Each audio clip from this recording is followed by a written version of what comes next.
sun fades behind the fight.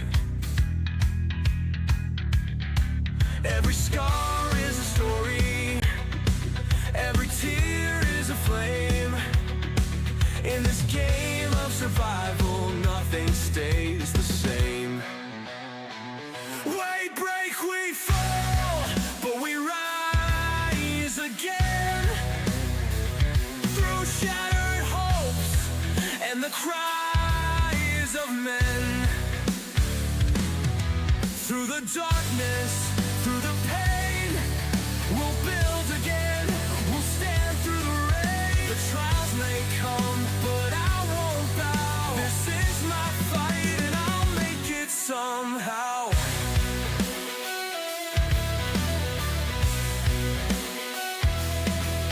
The road is long, the nights are cold, but the dreams I carry burn like gold.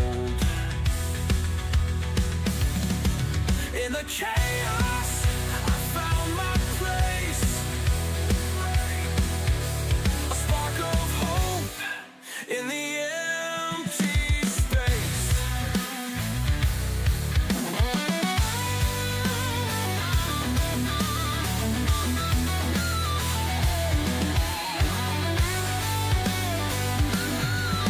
We've lost so much, we've given more, but through the trials we'll restore.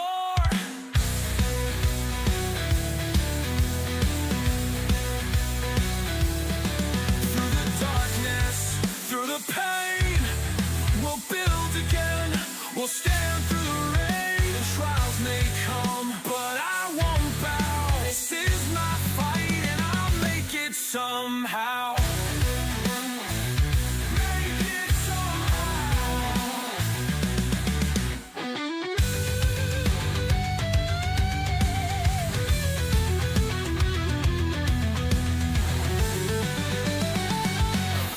Every fall, we learn to stand.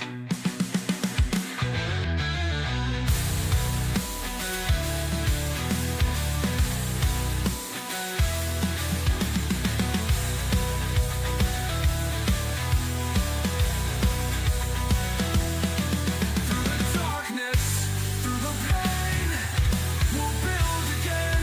We'll stand through the rain. The trials may come, but I won't bow. This is my fight and I'll make it somehow.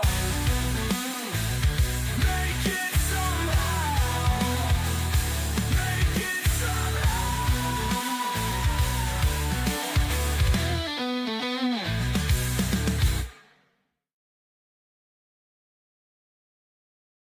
Hello, and welcome to another episode of Pax Dei, Search for Steel. For those of you who are finding me for the first time, I play Pax Dei, attempt to associate today's social, philosophical, and human behavioral values to the game, and most MMORPGs.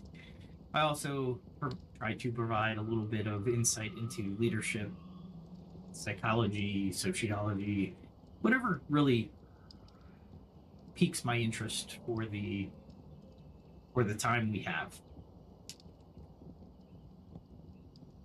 My hopes for the channel is to create conversation for people to come to the channel, add to ideas that we come up with on the channel, and perhaps I get a little learning out of it as well.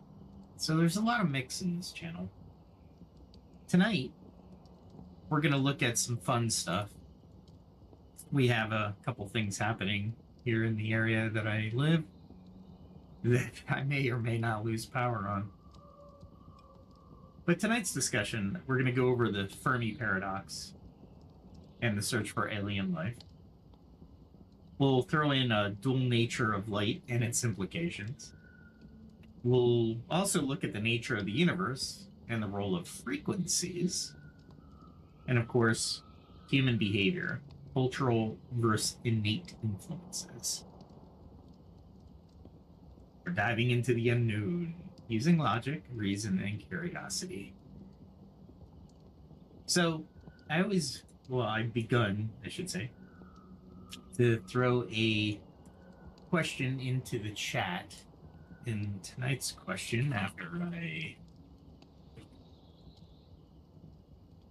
do my cheesy entrance there, that's all right though.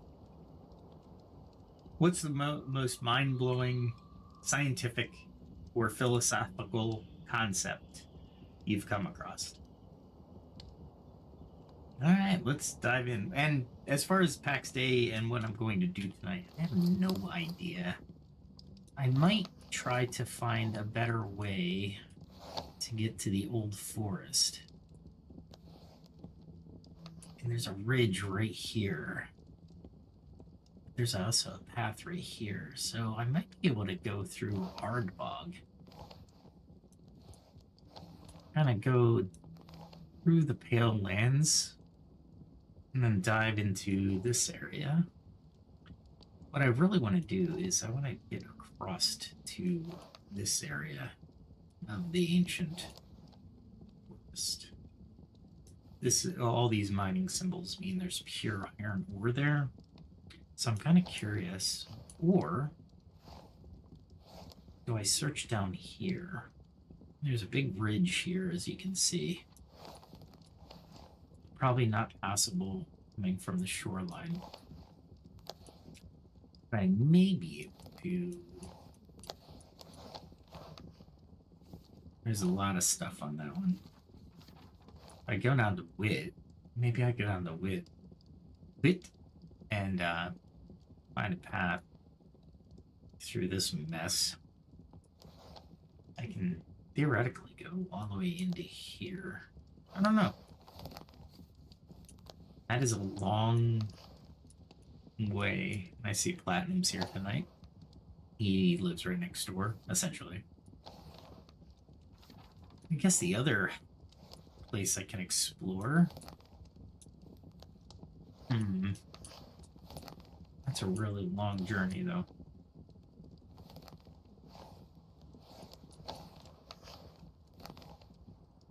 Really long journey for tonight's episode. Maybe I'll do that in the next couple, on Friday. Let me go get some rosemary and some, what else can I get? I can get bay bolet up here as well. Maybe go over to the eastern part and find some more rosemary. Well, let's do that. All right. So we'll gear up for the night. And I've already got the armor that I want. Now what I need is the equipment that I can carry. I probably won't fight too much, but I will fight a little bit. I'm going to bring a one-handed spear just to have, because I'm really good at it.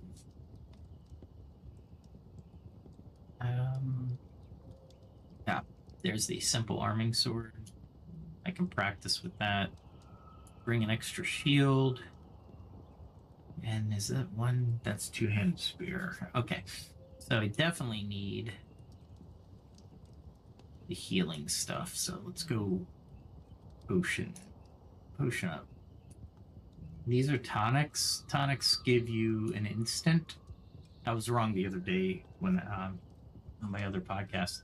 Tonics seem to give you a bulk hit. Like this gives me 60 health points right away, whereas a potion gives me health regen over 12 seconds. So technically 12 times 2.7, right? So that's how many hit points I would get. Let's see. What else can I bring? I need one more weapon. Let us bring a one-handed spear that has some durability. No. Yes. No. Let's bring another simple arming sword. I gotta work on that. So how do I decide? Well, basically I go up, not the equipment. I come up into the the skills, good at combat skills, and see what I need to work on. Right now I'm working on maces. My hand spears, my great swords, they're pretty much all 40. My swords and my pole arms, which is my two-handed spear, are they're not at 40 yet. And the great sword, I really should bring my great sword, but what's gonna happen here is I want to work at my weaponsmithing bench a little bit more to get where is it? The basic wrought iron greatsword, but it takes a large steel sword blade, and that's gonna take a little bit of time to get. Until then, let me grab some refreshment for the journey, and I will top off all of this. Kind of get a I have blackberry syrup, I have fatty boar stew, and farmhouse cider, and venison sausage. I bring 4. You can only use 3 at a time, and the reason I bring 4 is essentially, wrong area. I have different uses for the so I bring 2 combinations. Fighting is the first 3, and then traveling and manual labor, woodcutting and mining would be the farmhouse cider edition, because it gives me a max stamina. All right, get some more arrows. I usually take, when I'm going gathering in that area, I usually take about 150 arrows. I don't take the 200, which I would do if I were going hunting. So I'll just head up this way and we'll start our journey. And we will start our conversation as well. So if you have any questions, put them in the chat.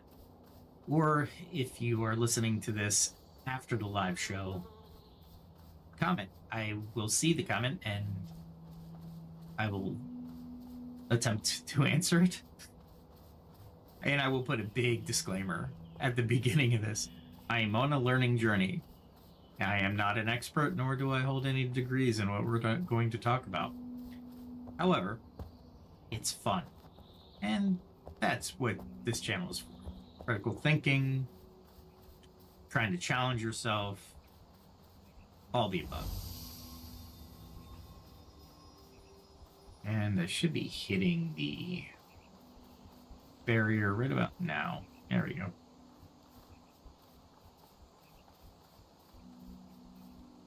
There we go. And then we just take off. I am not going to hunt during this, but maybe bears might be a suitable target. If there's a combat animal in the way, meaning a predator, I'll probably have to attack it just to get through and to increase my sword skill. But it is not imperative. When I'm in combat, I seem to want to focus on that, and I stop talking sometimes, so forgive me on that. We will pick up the conversation right where I left off. I just hate those things, so they die. I hate badgers. And I'll dump everything on the ground once I start to kill things.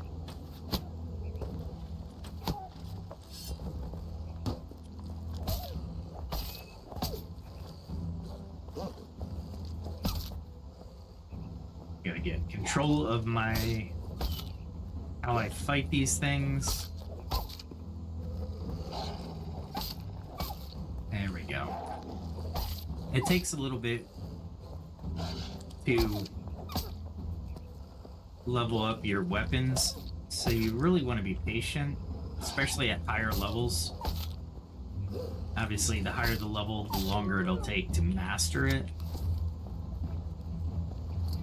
Okay, so actually, I might just get rid of everything but the animal skins, because I can always use animal skins. They're a higher grade material. Alright. So we'll run down this path. I think there's one more combat that I have to worry about in this area. And that is going to be a dire. Shouldn't be too much of a problem. I am so used to hunting. I really just want the skinning to go up. And in this area, you get a lot more of the animal hides. So, I'm not sure.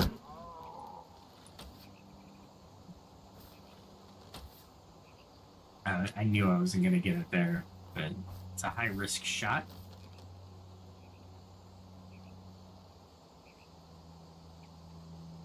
See if it comes back. You would think it would come back, right?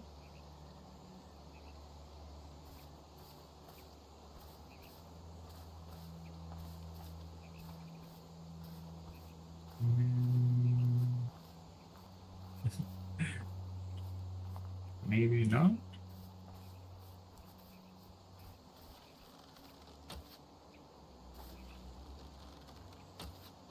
There we go. Alright. Had to bite my tongue there as I did it. Oh, that was one of them.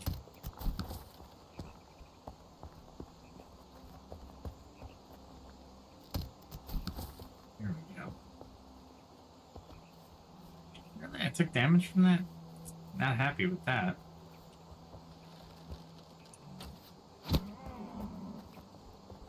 There we go. Alright, well, as we're, traveling, let me, rid of like half of this stuff now. And I'll keep the 2 diamond things. So we're good. Alright.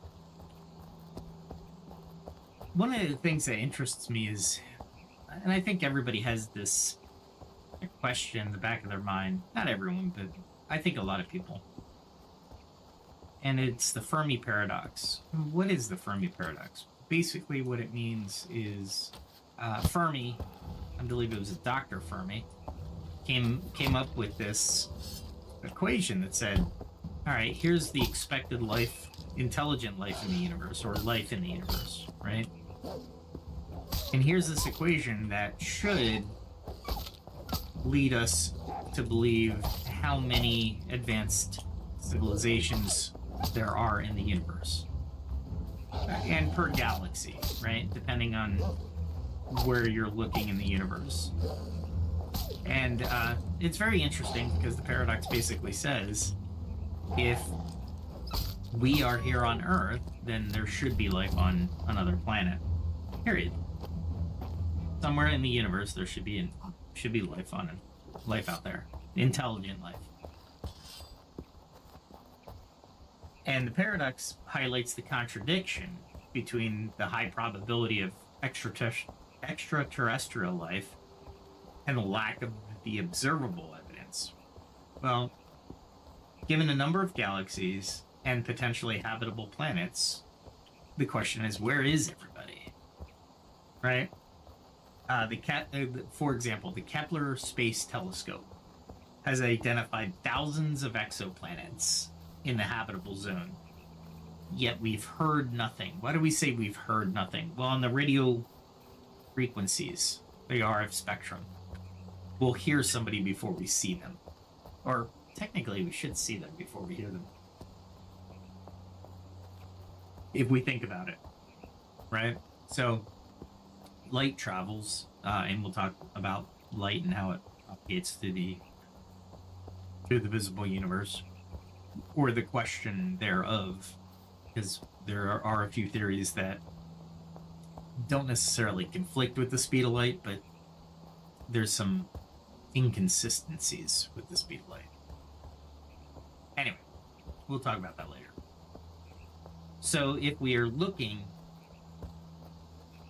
at certain planets, we're, as everybody knows, well, and again, we'll talk about this, but let's take for the sake of the conversation that light travels at a fixed speed. Therefore, when we look at a certain planet, the light years are going to reflect the distance or the time that it takes light to reach our eyes. And essentially, that will be at a point in time. Really? Where the heck is he going? There we go. He's like, I don't know. It's like glitching. I'm okay with that. Sometimes they teleport right behind you. It's really annoying. But I'm guessing if I keep hitting him, then we should be good to go.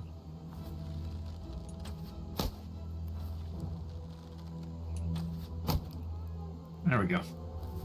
I was hoping he didn't teleport behind me. That was the weirdest thing. Okay. That's the first time that has happened to me. And that's okay.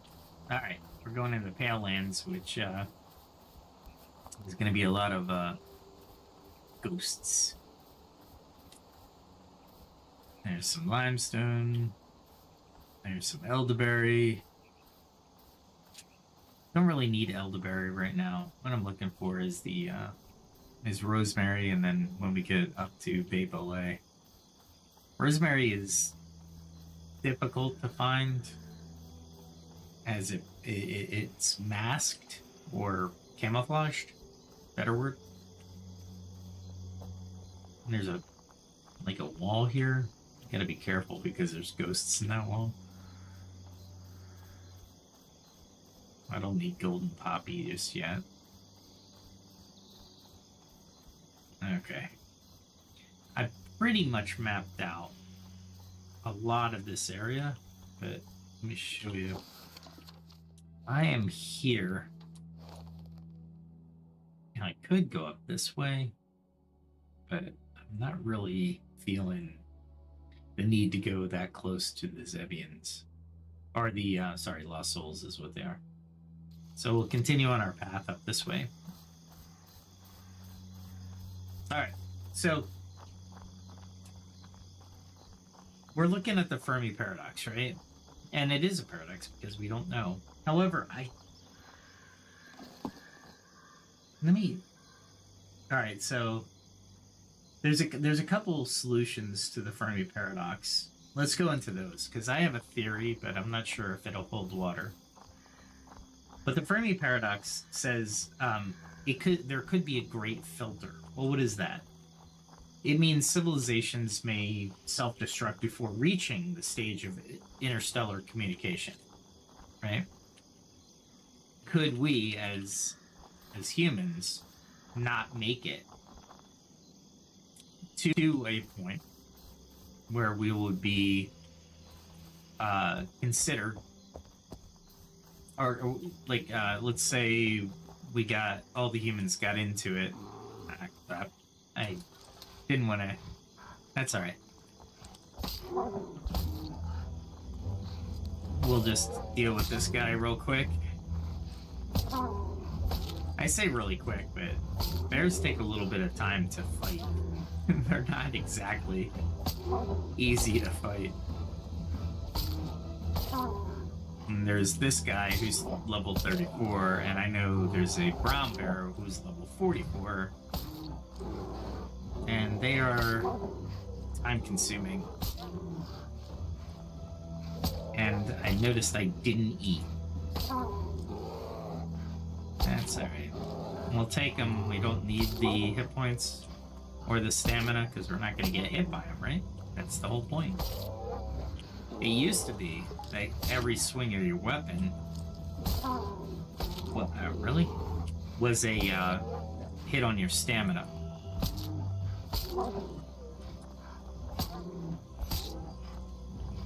And that means you couldn't stay in combat near as long as this, and that was just not good.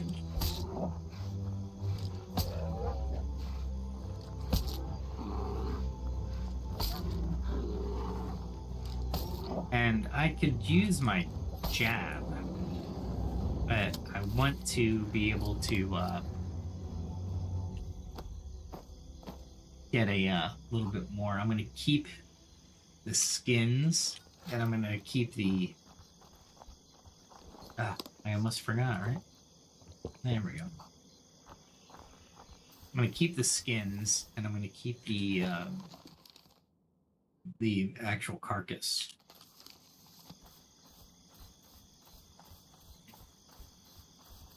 What was over here? I want to say it was rosemary, but I'm not sure it's rosemary. Okay. What was it then? There is something around this area. Was it rosemary? Yeah, it was. Okay.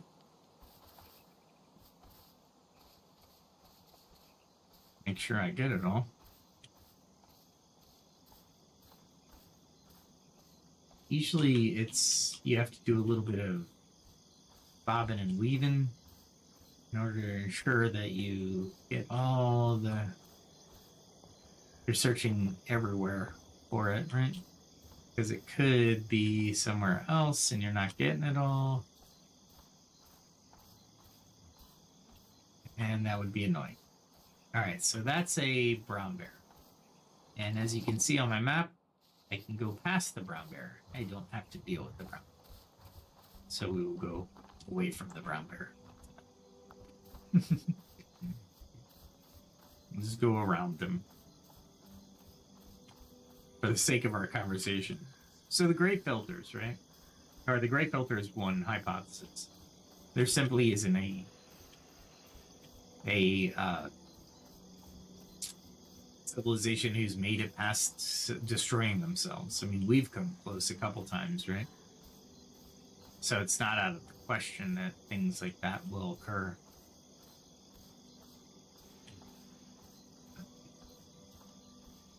Where is this? Oh, it's to my right. Okay.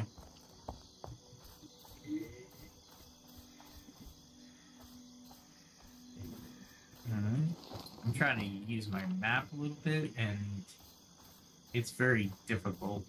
It's worse to not use your map, for sure. However, finding stuff in this soup, I'm gonna say, is difficult.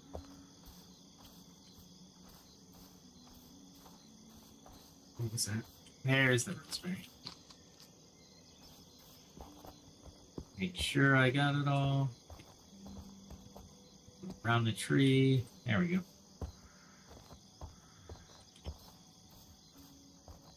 Make sure rosemary is valuable. Low-level people can do this, by the way.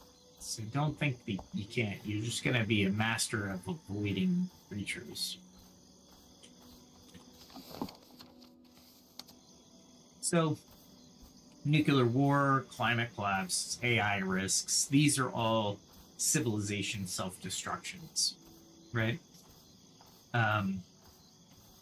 Nick Bostrom's work on existential risks and technological progression is a study that would be relevant to the Fermi Paradox. I wouldn't say it's the golden standard or anything. I have to read it.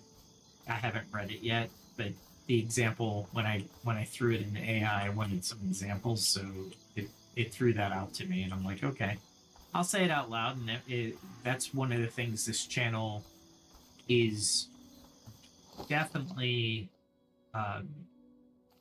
trying to promote, is the critical thinking and your ability to research and come up with things that that are derived from your own research, right? You may not agree with me, but we can have a conversation on why you don't agree with me, so long as we both do the research a little bit more in depth, right?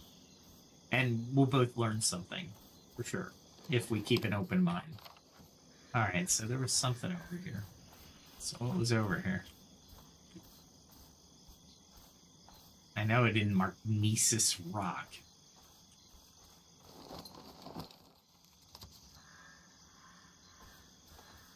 What did I do? What did I mark? Was it up here?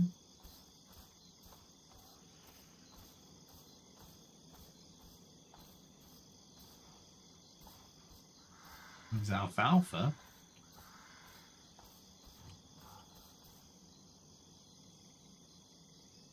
There's a bear.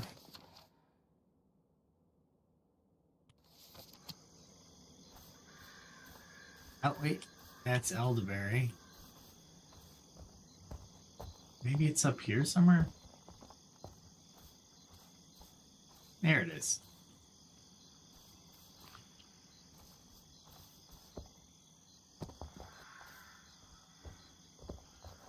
I don't see it anywhere else. Was that it? Huh. And there's a bear up there, though. And I'm not here to fight bears. I am here for rosemary and bobele. Alright. Pause. We're going straight. Okay. So what's another hypothesis? Well, there's the zoo hypothesis, right? We may be observed like animals in a cosmic zoo. The aliens choosing not to interact or interfere with us. Okay, that's fair. Kind of like the Prime Directive, right?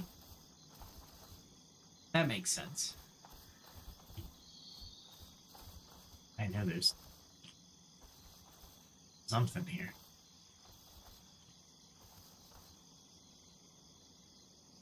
Where are the dogs?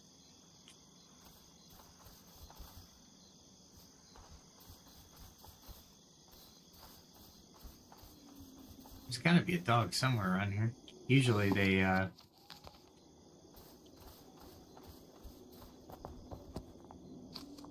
by the entrances to the forest. Spooky forests.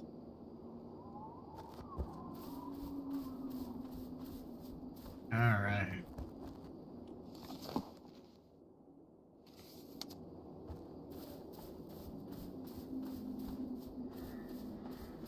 One is up here, maybe?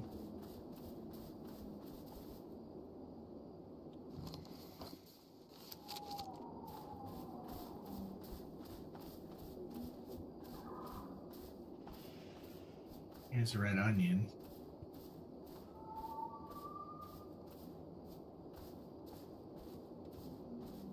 Can I pass it? I have no idea. There it is. These are so hard to see.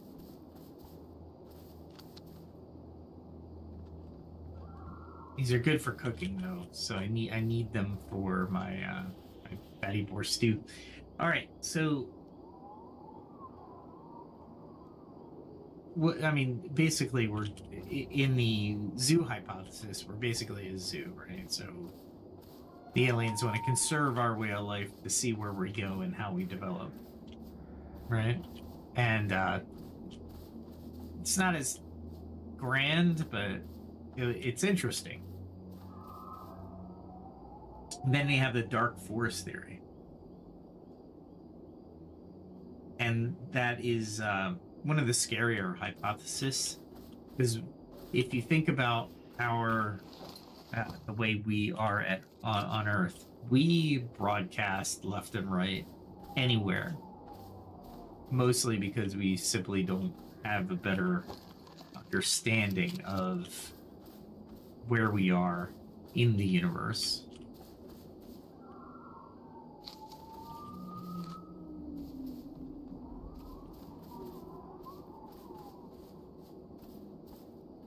Wow, I can't believe I found these things. All right.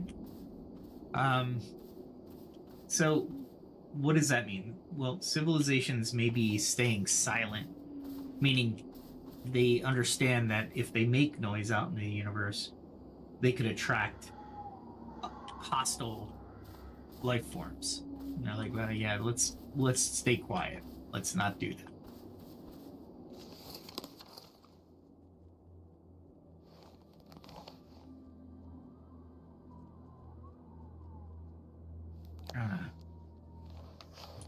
It amazes me. You know what? I'm gonna go this way.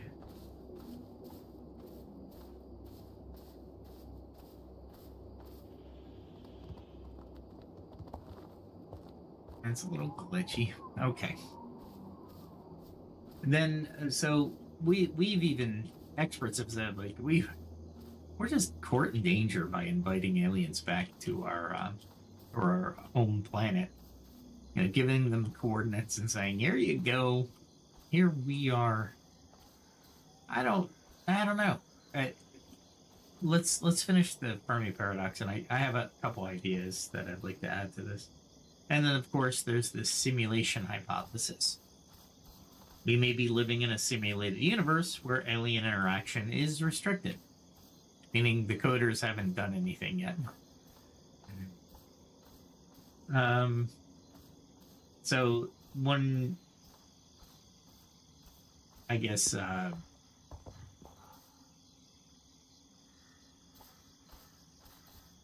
one advocating principle for this is the fact that we have rapid advancements in VR and AI, which are leading to the credibility of such a statement. I mean, you're seeing the game right now. Can you imagine if this is VR? If this were VR, you'd be so immersed, and then logically the next step is let's put a neural link in or some kind of interface to your mind that allows you to feel pain, allows you to feel the wind on your face, allows you to taste the food that you're eating, because the neural stimulation is providing feedback, and that feedback is what we perceive as real. I can't believe this dog doesn't see me yet. That is amazing. We're gonna hit him though.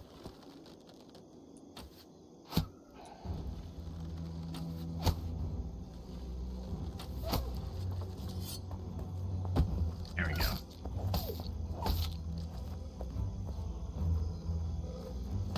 Wow. I'd rather him not hit my shield. That's the strategy.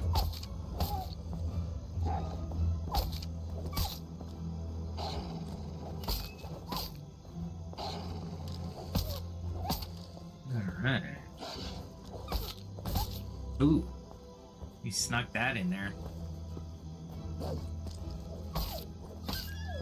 That's alright.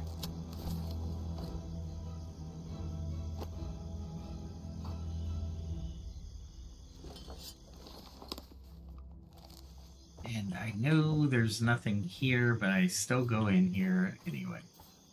Anyway. So when we look at these different theories and hypotheses about the Fermi, I'd like to add the note or the little. Let me see if the Fermi paradox does include, and I'm going to ask Rock too. Does the Fermi paradox take into account when a civilization is around? So basically, my hypothesis is the time scale of the universe, right, versus civilization duration. If you look at our civilization,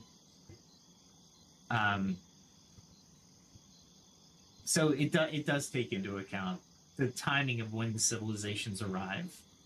If we believe that the universe is 13.8 billion years old, and our galaxy is nearly as ancient, if intelligent civilizations are common, they should have appeared in various points in cosmic history, which means that we may be outside the scope or that lens of the actual or the window when we talk about time, the time when civilizations existed. That makes a lot of sense to me. Meaning, if we think intelligent life takes 1 billion years to actually evolve into intelligent life in some kind of species like humans, well, it stands to reason that 13 billion of them, you could have, if a civilization doesn't last 1 billion years, you're never going to see it. Heck, the dinosaurs only lasted 300 million years or something like that, right? So during that, you look at, what type of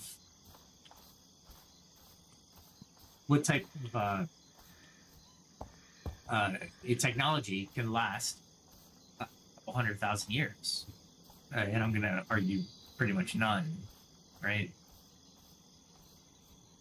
Unless it's a super advanced civilization, which it could have been.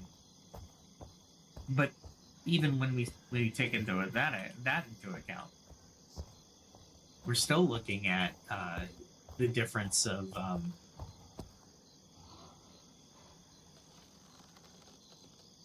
millions of years, right? Where is he going? There we go.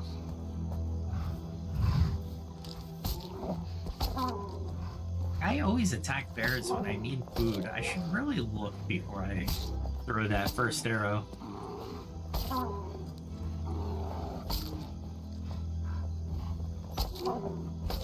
Not that if I do this right, not that the bear will hit me. Just allows for less mistakes. As I'm talking, if I make a mistake, which is more apparent than not. Alright. These are the hardest thing. Well, the most hit points I've had to deal with so far. And parties can take down a bear very quickly. But I think where parties excel is when you're looking at dungeon raids, cave raids, ruin raids.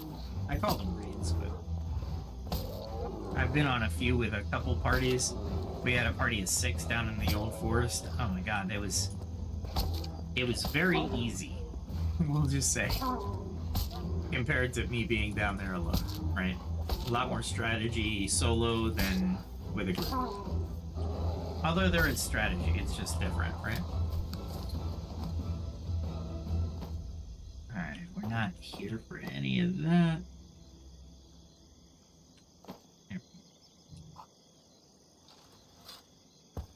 Alright, I haven't been over in this area.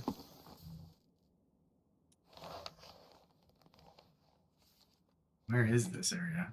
Oh, over here. So I'm gonna kind of go through it slow with a fine-tuned tooth comb. Oh, and for gosh sake, we will do that. Alright. So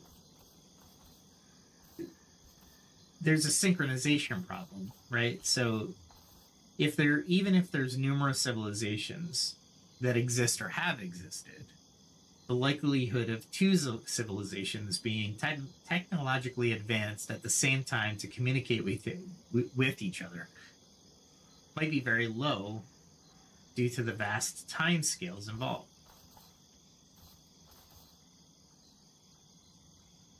And one of the theories is the human race is early. We're one of the races that have achieved the technological advancement to communication, right? Could you imagine if we are that ancient race in science fiction? We're the ones who populate the universe. Oh, come on, that would be amazing if we can get our shit together. Excuse my French. All right, let's go on to the next. So, what have been some recent scientific efforts to see if there are or are not civilizations out there? Well, we have SETI, right? The search for extraterrestrial intelligence and its ongoing mission as a listening post, right? We're listening for radio signals, just putting our ear to the universe and hoping when we aim toward a star cluster that we may or may not get any sound or volume of radio signals back.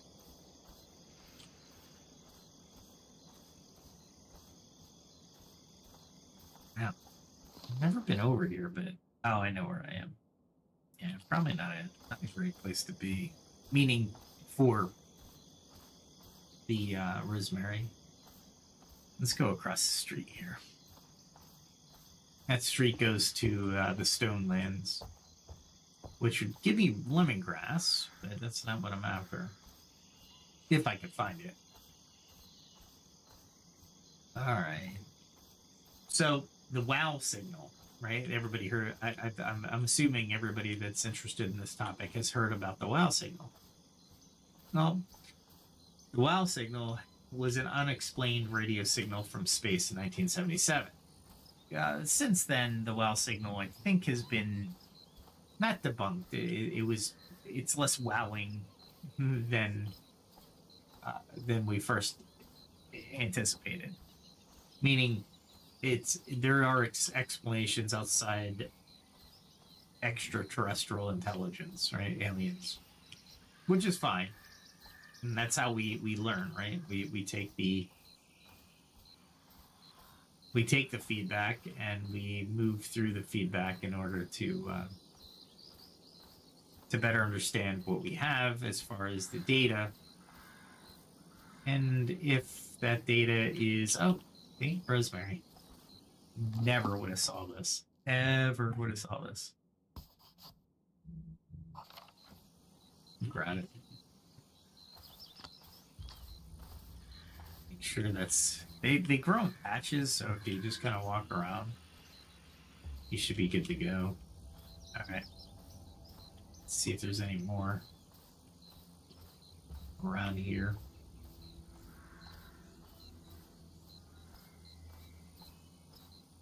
I'm very interested.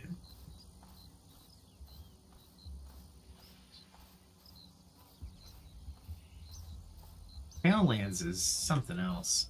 I call it the Pale Lands. It's technically the Pale. That's all. All right. So future missions are aiming to analyze exoplanet atmospheres for biosignatures. Right? There's certain biosignatures or certain spectrum analysis that can provide insight into what's being reflected and what's not being reflected from the atmosphere of a planet we're looking at. So all this said, what do you think about the Fermi Paradox? Do you believe in aliens? I think on the more philosophical point of view, I think there had to or have to be aliens. And for the religious argument, in my mind, I believe that God made more than us, right? God is infinite, right? So if you believe in God, there's no reason why aliens couldn't exist, in my mind. Some people postulate that aliens are actually demons. It's an interesting, very interesting. Did you see that lag? Weird. That was interesting. Talk about interesting. That was interesting. So there's a lot of different viewpoints, and maybe we'll talk about that next time when we're talking about aliens. But the Fermi Paradox, to me, there's no way in this universe that there has to be aliens. Whether that the aliens have been in the past and we just don't see them today, or they're in the future and we just haven't encountered them yet. Or maybe they're not here yet and we are the advanced civilization. That would be kind of cool too. Kind of lonely though, if you think about it. We have this big, beautiful universe and we are the only ones that populate it. Might be sad. You see, I hear the all right, what's next? Oh, the dual nature of light. Now this one's interesting to me because I listen to a lot of cutting edge theories on the internet as well, and many people would mark them as conspiracy theories or unscientific, but I don't agree with that. Well, we know, at least science has told us, that light is both a particle and a wave. That is for sure, as far as our science is concerned, right? So let's go with that explanation right now. So in technical terms or scientific terms, light exhibits properties of both a wave and a particle, depending on how it's observed.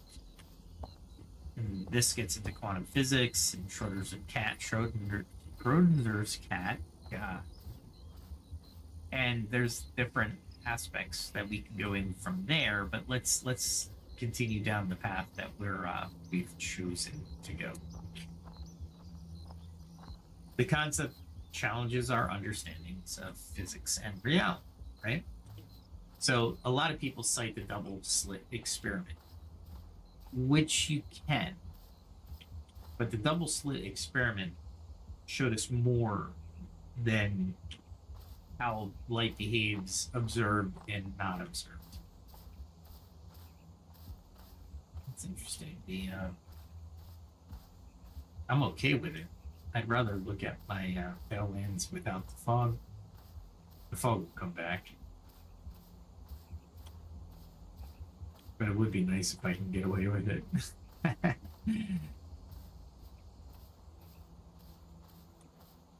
That'd be interesting. Anyway, at any rate. So when we look at light, particle wave, right?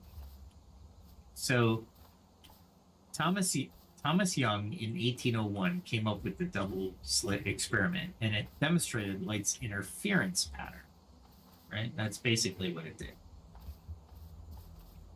Modern versions with a single photon suggest consciousness may influence physical reality. And what is that? What exactly does that mean?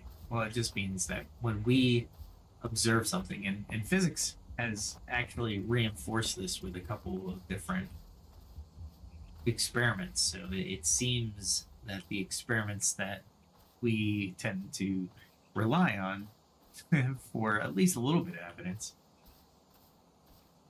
they seem to be indicating that our reality is observational. For example, I'm looking at that mountain right now in the game. Everything behind my character is not built yet. It doesn't exist in the game. Why? Because I'm not viewing anything there. Reality doesn't have to build anything. So what does that mean? Well, when I turn around, reality starts to build, right? Now I'm observing it. It becomes reality. Pretty cool, right? And that's what we talk about when we're looking at observed versus unobserved.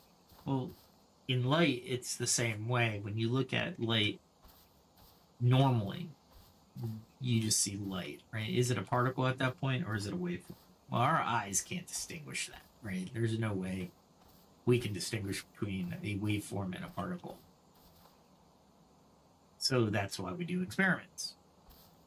In quantum entanglement, two particles can instantly affect one another over vast distances. We don't know how great the distance is because we can't travel to that vast of a distance in order to prove the theory out, right?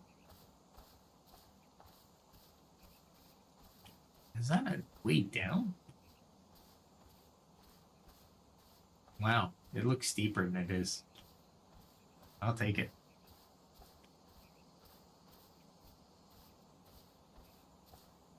I'm surprised speaking of observation, I'm surprised the game is not building the smoke.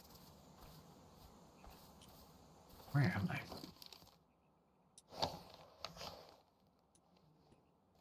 Alright, so basically I want to go back this way, right? What I want to do is I want to dive into these forests because it has the Bay Boulay as well. So let's go up here.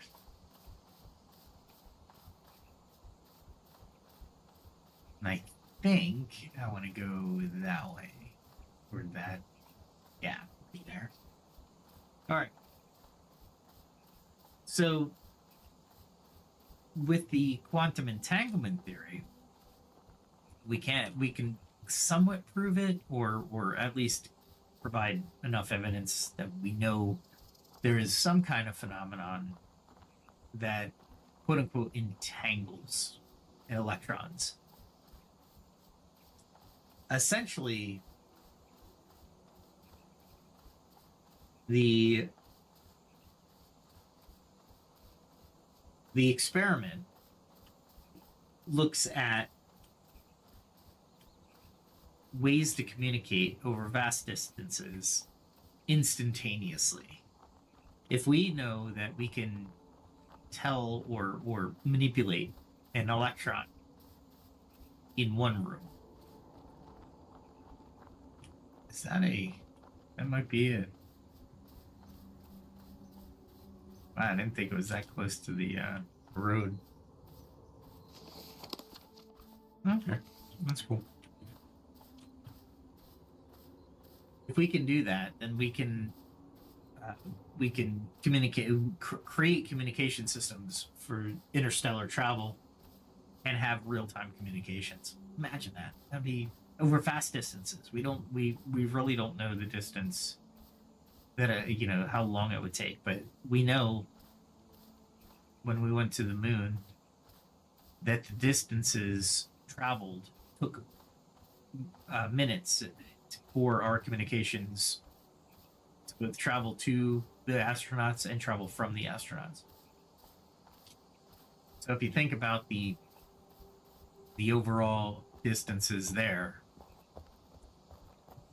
we are looking at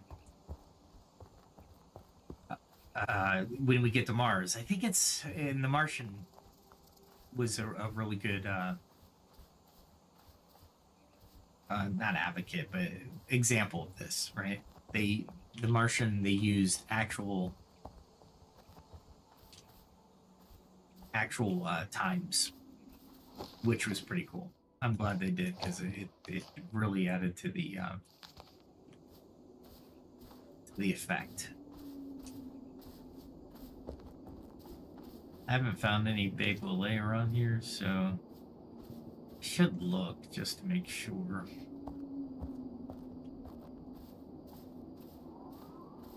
This used to be so much spookier to me, but I'm a lot higher level, so it's not as spooky.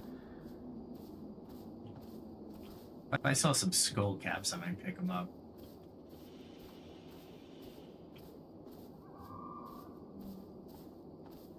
And because this is technically my home valley, there's actually all kinds of stuff in here, even players. Okay, let's go on with the... Now, does light have a speed limit? Right, and this is a little bit... This takes a little bit more nuance. Currently, science dictates that light is a constant. In a vacuum, it travels at 299,792,458 meters a second, but it slows down in different mediums. Makes sense. So Einstein's theory of relativity ties the speed of light to time dilation. There could be an undiscovered dimension where light behaves differently, right? Maybe. We don't know, right? We're not in another dimension. However, there are other scholars that say light is a perturbation. It's not a it doesn't it doesn't track across space like we do across the room, which is very interesting if you think about the dynamics of the of light. If it's a perturbation, light takes no time to travel. There isn't a speed of light. How did we derive the speed of light? Now, if I remember my stories correctly, and I'm gonna go to Grok real quick. How did we determine the speed of light? All right. So, yeah, that's what I thought. In 1676, it was a long time ago, Romer, a Danish astronomer, made the first quantitative measurement based on astronomical observations. He noted that the times of eclipses of Jupiter's moons varied depending on the Earth's position to its orbit relative to Jupiter. When the Earth was moving away from Jupiter, the eclipses were observed later. When we were moving closer, earlier. By calculating these time differences, Romer estimated the speed of light to be around 220,000 kilometers per second, which was off by about 25% from the true value. But we're talking 1676. Come on. Come on. Crazy, right?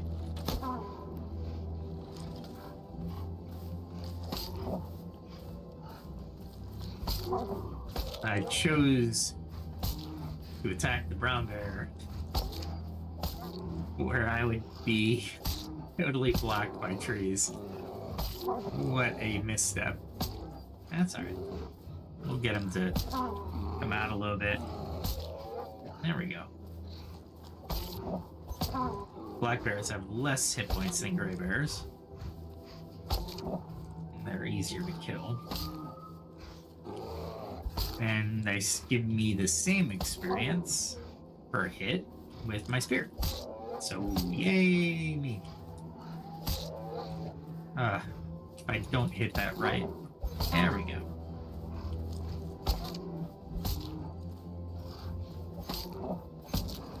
There we go.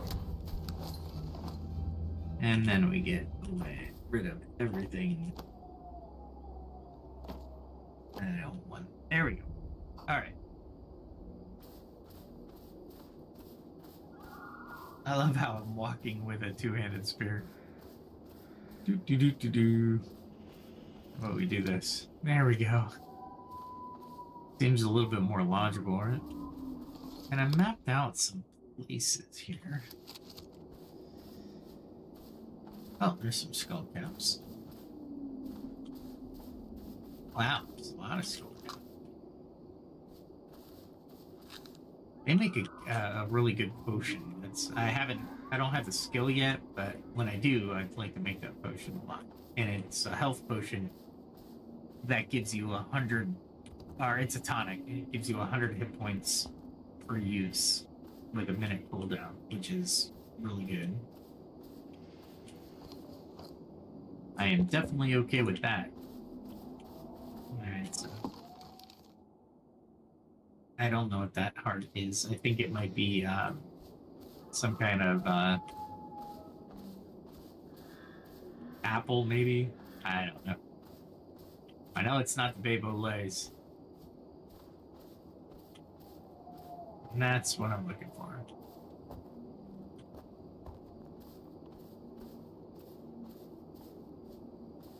Alright. We'll keep looking for these things. There's the fly Elegeric, I think. Elegeric. There's not much here in this area because it is my home valley. That's why I go up to the Pale. I get a little bit more Babolays. That's alright. We're searching. This is how you search. Always know your biomes, right? And honestly, the home valley, even in here, the creatures are a little bit easier to kill. and you get the same quality ingredients. So, pro tip. All right. So the refinement through physical experiments, we had one James Bradley in 1728, where he was looking at the apparent position of the star shifts due to the finite speed of light combined with the motion of the Earth. These guys were geniuses. And then Hippolyte Fitzhugh in 1849 used a rotating cogwheel and a beam of light measured to measure the speed of light on Earth. The light was sent through one gap in the wheel, reflected back by a mirror. And if the wheel had noted or rotated just the right amount, the light would pass through another gap, adjusted by the rotational speed. Knowing the distance of the mirror, Fitzhugh calculated the speed of light to be approximately 350,000 kilometers a second. That was in 1849. By 1850, Foucault, I don't know, Leon Foucault improved upon Fitzhugh's method by rotating a mirror instead of the cogwheel. So he said the estimate was about 298,000 kilometers per second, which was closer to the modern. Now, the more modern techniques, 1887, Michelson and Morley, primarily aimed through detecting luminiferous ether, and he basically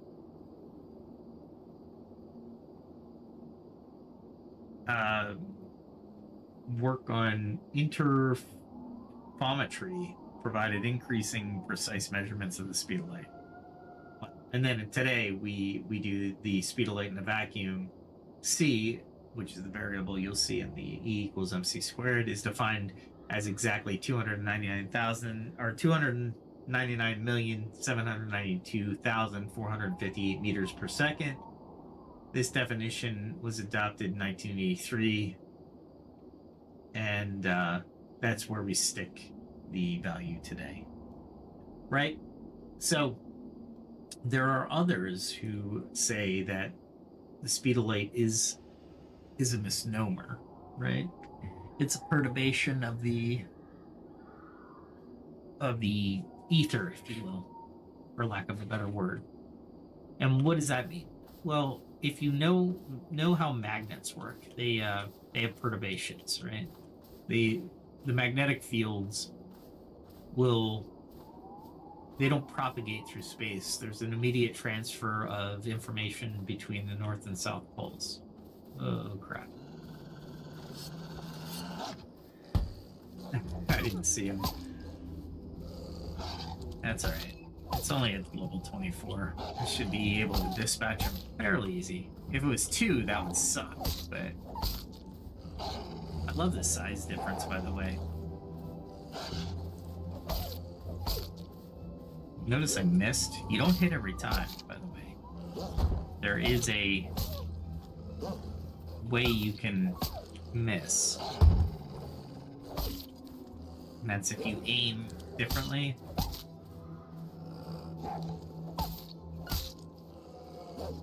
There we go. Oh, I hit him so hard with my shield, it killed him. Awesome. Alright. So let me grab a... Alright. Let's see.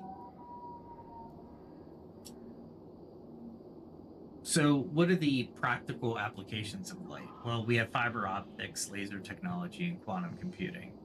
In nature, there's photosynthesis, vision, bioluminescence, and deep sea creatures. And in space exploration, how understanding light helps analyze distant stars and galaxies.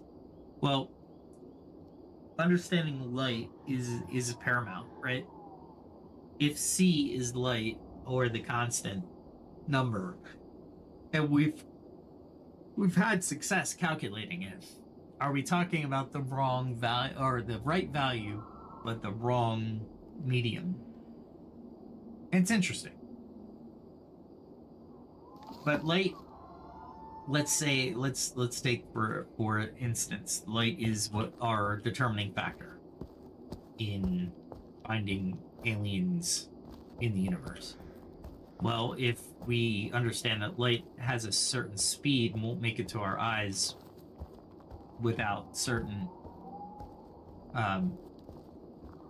in a certain time period, the farther away the galaxy or the light source, the farther back in time we're looking. So for example, if let's just say an advanced civilization equal to ours started to appear. Cool, right? That is awesome. What if they are over 2,000 light years away? Right? If they're over 2,000 light years away, then we would be seeing them around the 0 BC, right? Meaning they don't have communications effectively like ours. And honestly, we might not know they exist yet. Maybe in the next 1,000 years, 2,000 years from now, we might actually see them as we were in what we are today, right? So the equivalent, so to speak. So there's a lot there to unpack, right? Meaning that we as a civilization might have the Fermi Paradox might not be as prevalent because the nearest civilization to us that has even the closest technology to us, if it's more than 2,000 light years away, we would never know about it. And even if we do start to hear about certain civilizations that are that far away, we would never be able to communicate them in a timely manner in order for them to understand that we are talking to them, right? And if they do, the next message back would be another 2,000 years. If we did not provide a technological advance in order to talk to them sooner, right? Quantum entanglement for one, right? So there's a lot to the Fermi paradox, in my opinion, even with the speed of light, that we might not even be able to see those civilizations at all. Not yet, right?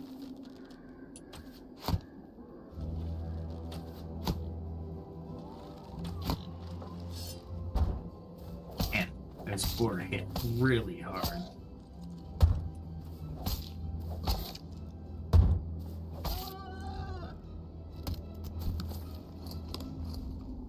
They give a lot of stuff.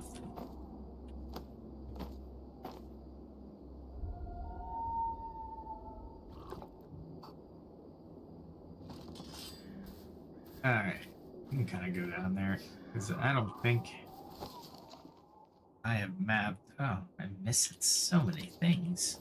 Let's go over here.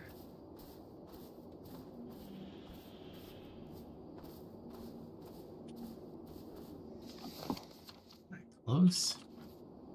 Is it up here?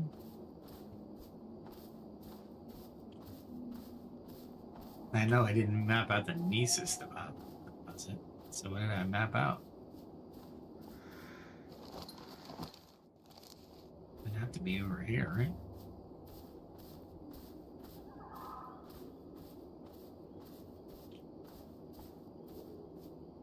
Is it up here?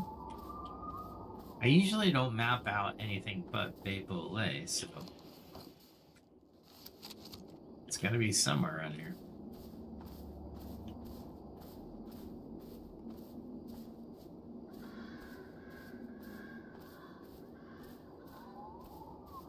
I don't know if you can hear those crows, but they're pretty cool.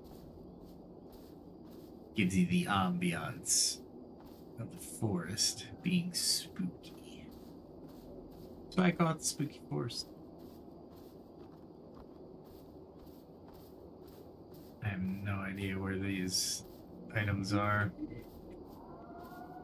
That's a Noki. I don't want a Noki.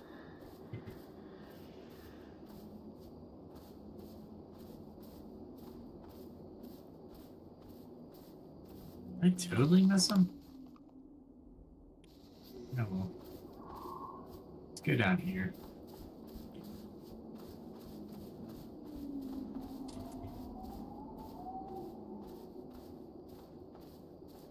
That looks like something.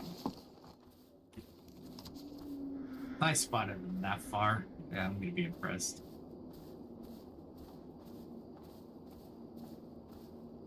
It is important for you to walk through this world.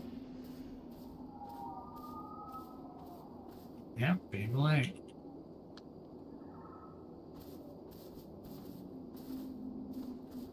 Alright, so where's the next one? Maybe this way.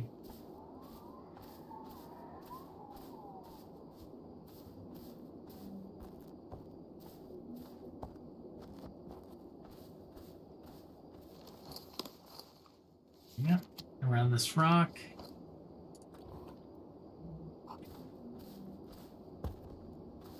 Alright.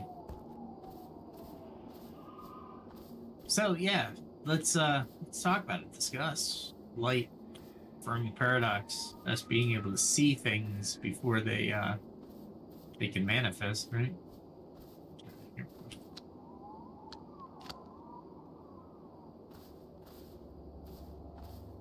And this should be right exactly where I have. Okay, so we'll do that third one. You can see it, don't we?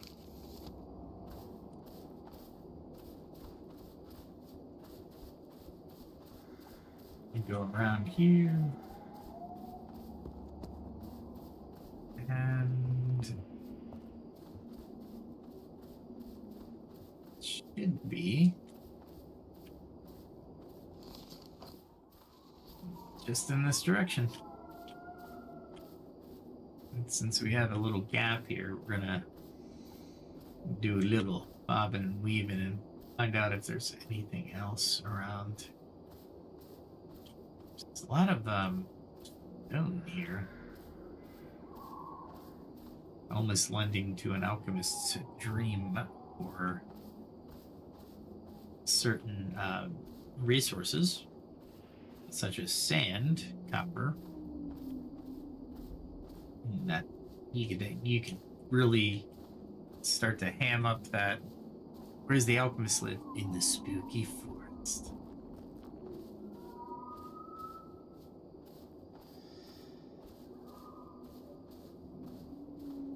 Some red onion. Let's see. Going that way.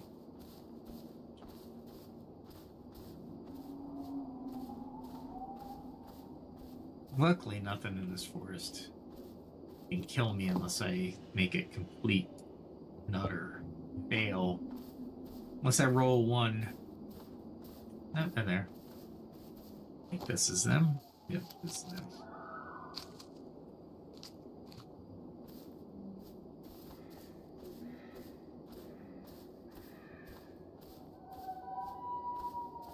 We will keep going this way. I don't know if I found anything else over here, but we'll definitely look. Just because I didn't find anything earlier doesn't mean I won't find anything today. As you can see, the Babylay are Babylette, I don't know. However you pronounce it. Very hard to see in this forest, and I think they did that on purpose, which is okay. Not getting angry at it, just noting the difficulty level.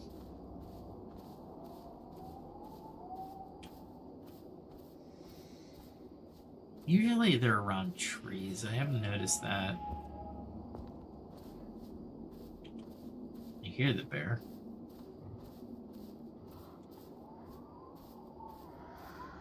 Don't really care about the bear right now. It's far enough away.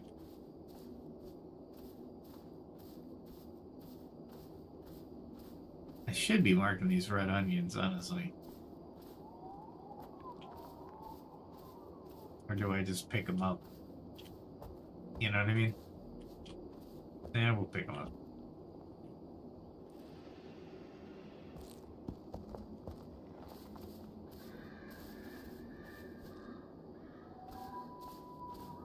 It's easy to drop them if I want to. Really? They're all over here. I'll take them.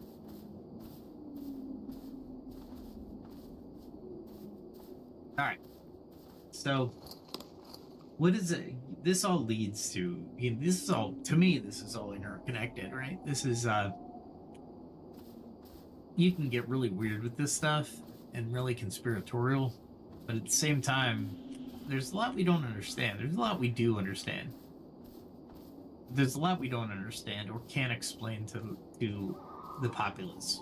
Or it's almost like we don't want to explain it to the populace. And I think that's a mistake. Right? For example. Wow, there's a ton of red onions around here. Let me fight this bear real quick and we'll get into frequencies.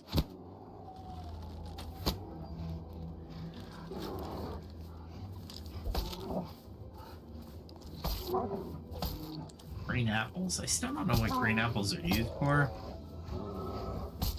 Probably some type of alcohol.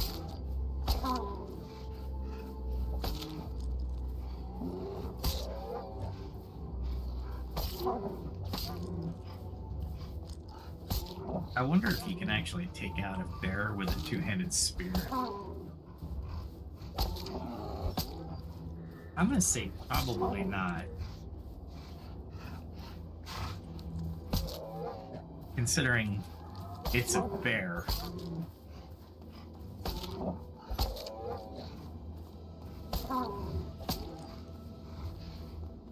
There we go.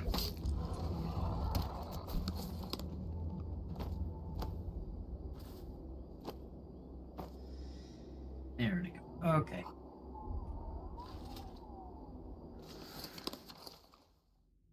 If I go straight, I could probably get one. Let's go down. I think that's the right way. Yep. Alright, so frequencies and their role in reality.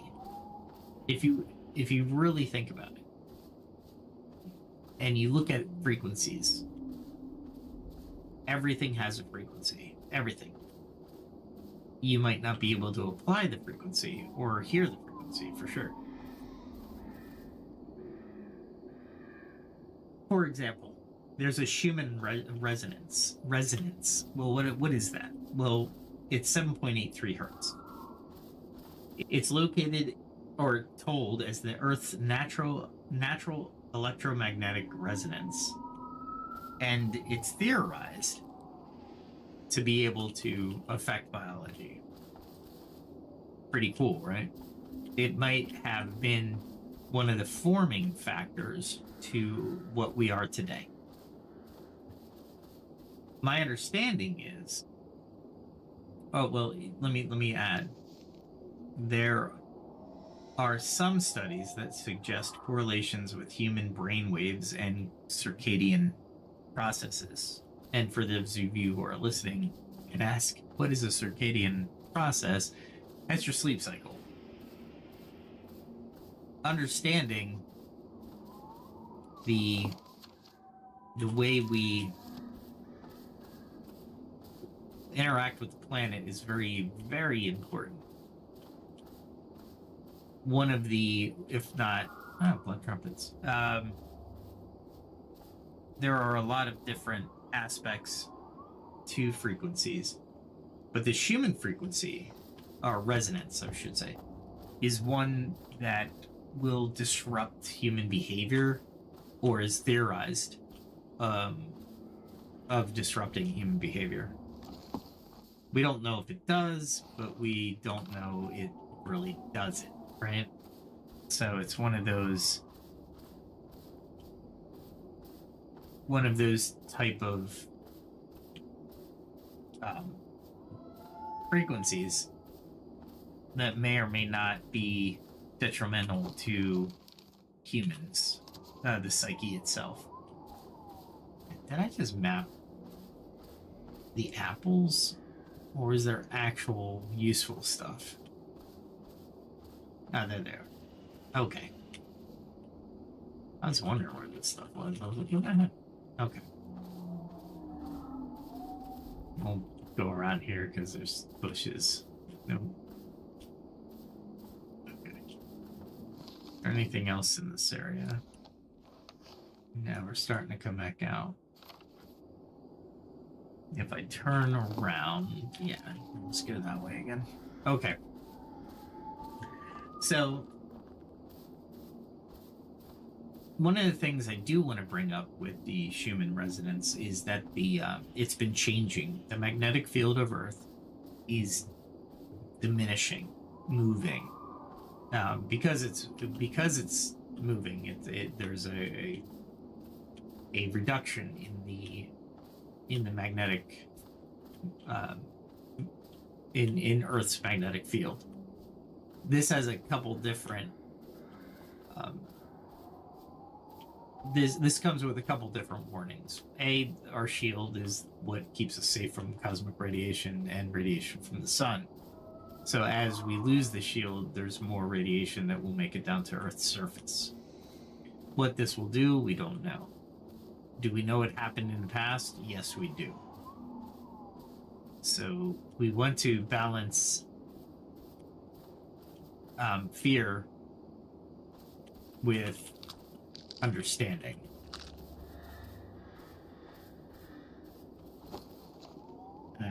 Just making sure.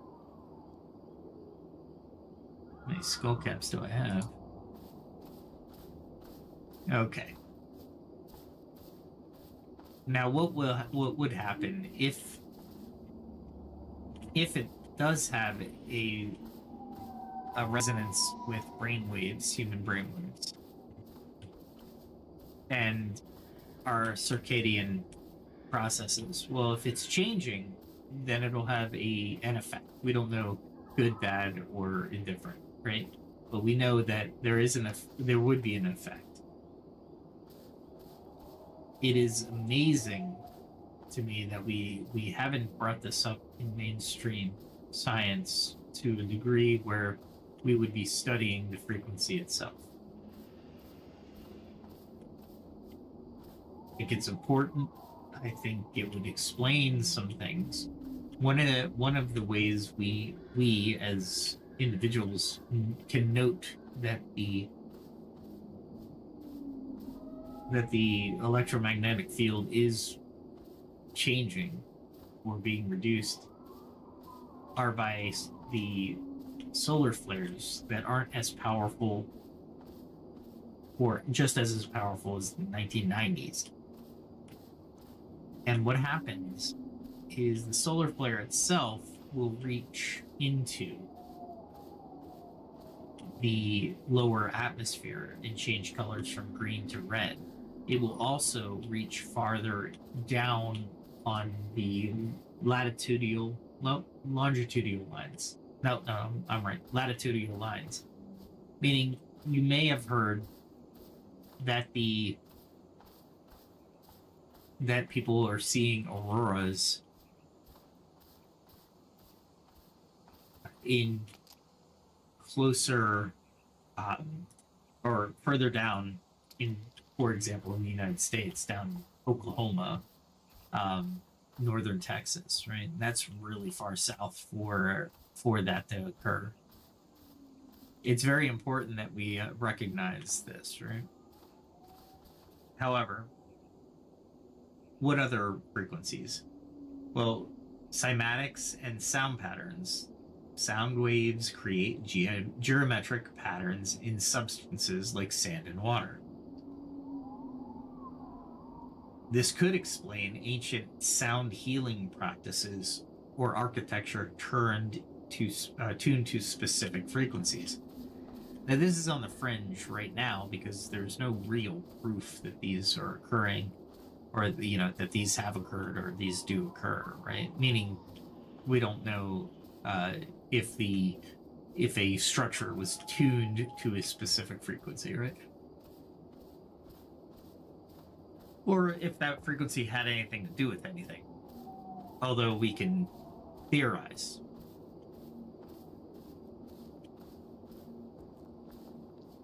So those type of frequencies and the sound waves that create geometric patterns, it makes a lot of sense how the universe organized itself if frequencies are playing a bigger role than what we think. Meaning,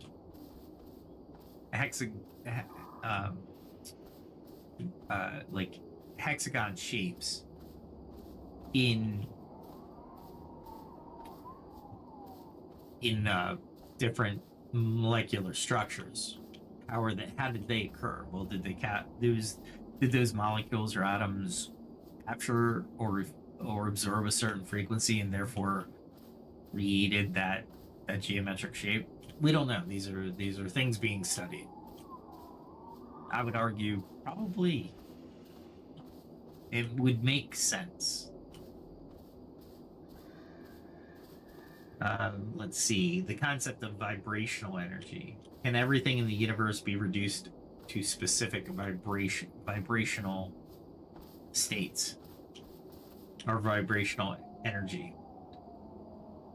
Meditation techniques turning into specific frequencies for mental clarity. So we're tuning our thoughts into a specific thought pattern, which the pattern would replicate a frequency, right? Is this how meditation works, or prayer? Because prayer has been associated or linked to a type of meditation, and it makes sense. You're focusing on a prayer, you're focusing on so you're getting your mind state into a certain flow, right?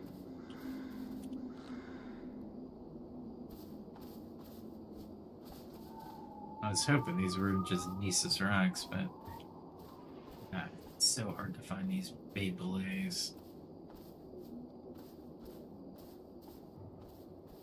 I hear them. Don't see them yet. That sun is in a perfect position to blind my character and me. And put simply, this entire game is based off of frequencies. These lights that we are seeing from your monitor are frequencies, right? Eat those things. Die. Possum. I know it's a badger, but I'm gonna tell it's a possum. Let's see. Get rid of all this waste. I don't need a war carcass.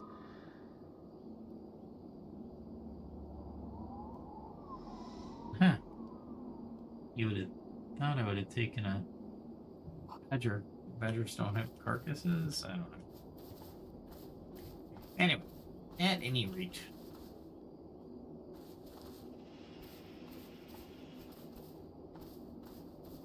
So these are things to think about, right? Frequencies and consciousness. Well, we have brain waves, right? We have alpha, beta, and delta brain waves, and they influence states of awareness and cognition in us. And this is part of where prayer gets measured or meditation gets measured. We change these alpha, beta, or delta states in our mind. Sometimes we can only achieve these certain states. I want to say beta or delta while we sleep, right? Because that's the only time. Or people who are practiced on reaching those states while awake can probably reach them while they're awake, but you need practice to do that.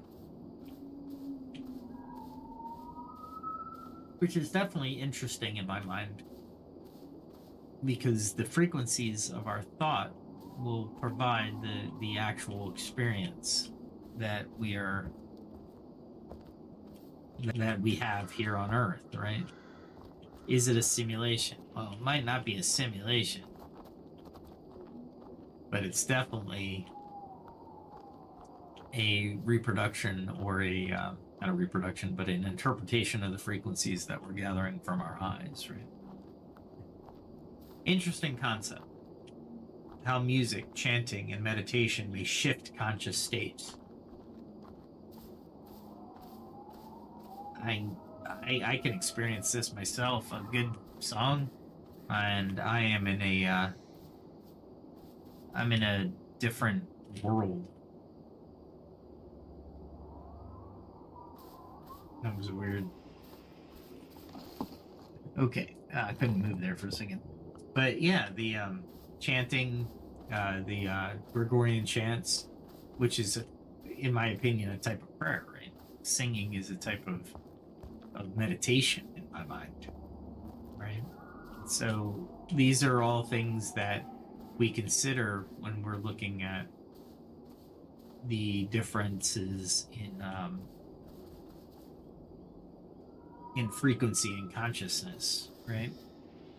How about, could higher frequencies be the key to deeper consciousness and universal connection? Or maybe really low frequencies. Who knows, right? But there are definitely possibilities. Red currant is so rare. I had a couple trees, bushes near my first house, and it was so easy to get to them. I had so much red currant syrup. For as low level as the red currant syrup is, I don't think the availability of red currant is really useful, because you'd have to come here, you'd have to map them out. So that brings us to human behavior, right? Which is a totally different subject. So in the chat or in the comments, give me your theories on frequency. If everything's a frequency, which it is, if you look up like atomic frequencies. Here, let me do that real quick. Let me go to Grok. Where are you?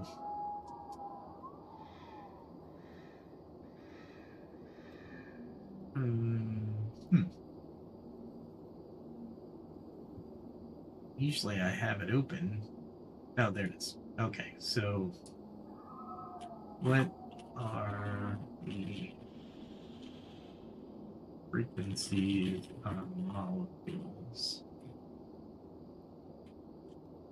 Like water.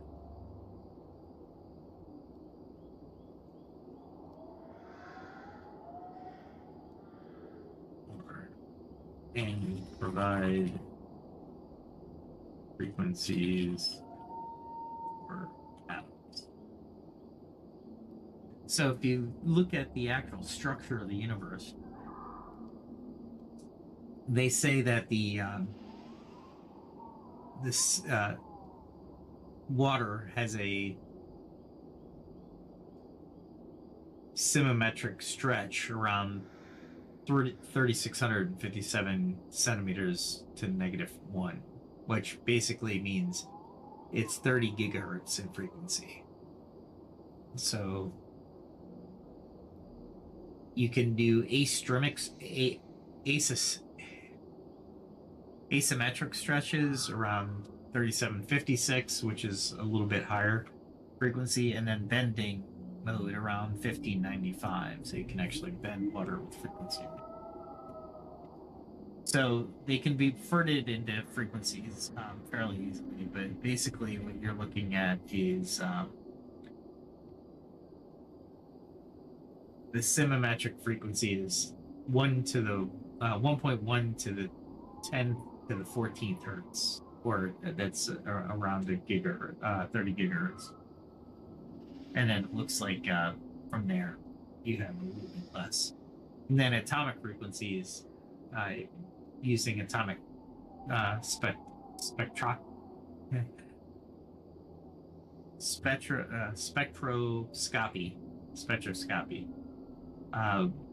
So you're looking at the frequencies associated with electron transitions or emissions from the absorption of the spectral analysis.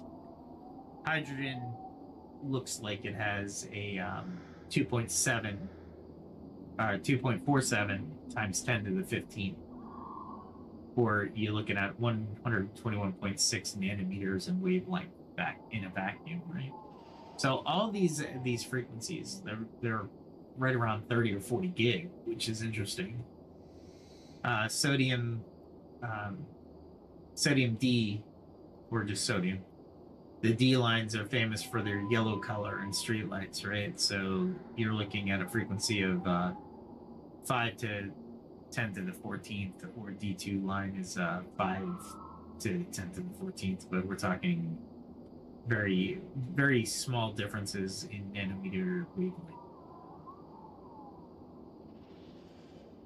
So how could you manipulate a frequency? Well, like water, you'd have to have something, a speaker that can generate 30 gigahertz. Right now, I don't think there is a speaker that can generate 30 gigahertz. Remember, speakers are just vibrating mediums. 30 gigahertz is that's high. It doesn't need to be a traditional like stereo speaker, of course. That's not what we're talking about. You'd probably have to use some type of oscillating crystal to get to 30 gigahertz. But then you'd have to amplify that waveform to direct it into the water and see what you can do. This is all science, all right? So have fun with it, for sure. But the frequencies are the universe. End of story. So let's get into human behavior. Is it cultural or innate? Well, there's this argument, famous argument. I bet you can anticipate our next subject. But the famous argument is nature versus nurture, right? Some behaviors are biological instincts, fight or flight, while others are learned through culture and environment. I think I think everybody really has a familiarity with that, right? So what does that mean? Well, cultural differences in emotional expression and social interaction, right? That's what you're looking at. Thought I heard a bear over here.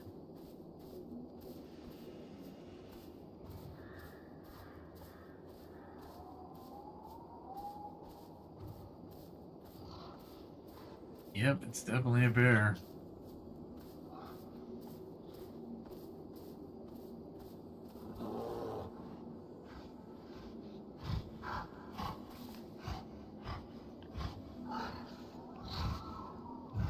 It's really close. I can't. I don't think that's it. That's not it. That is a bear, but that's not the bear I was listening to.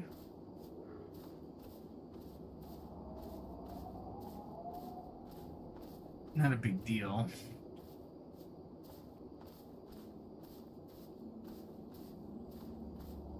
And we're gonna fight the bear, though.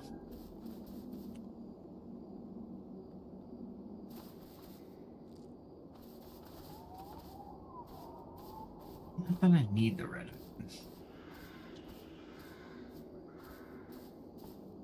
There's a lot of bears here on this edge. All right. So let's continue with the cultural aspect to this. All right. So Dunbar's number theory: humans can maintain stable relationships with around 150 individuals. So tribal communities versus complex urban societies. When we're talking about culture, the behavior, human behavior, we're talking about different aspects.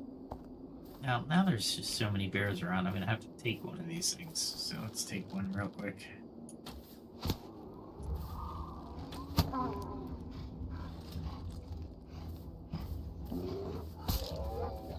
They're just too close to me.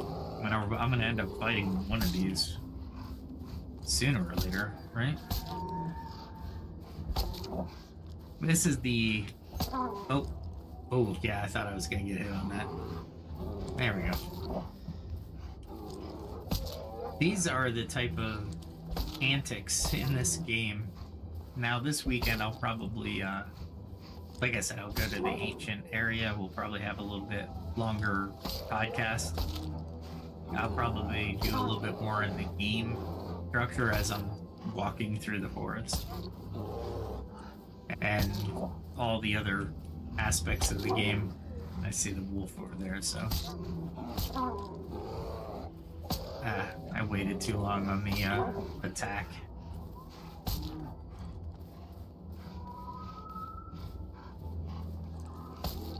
That was weird. It tried to run away, but it couldn't. I don't know. Alright.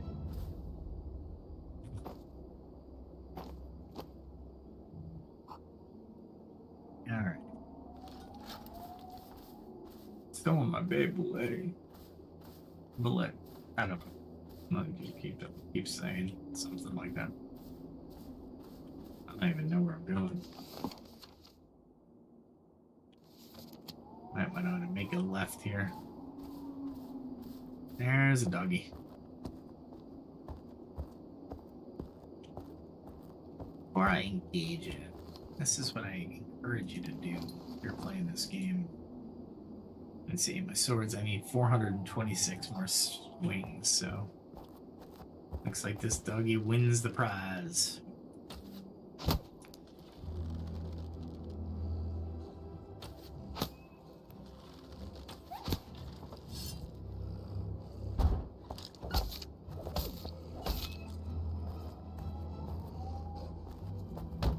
Really?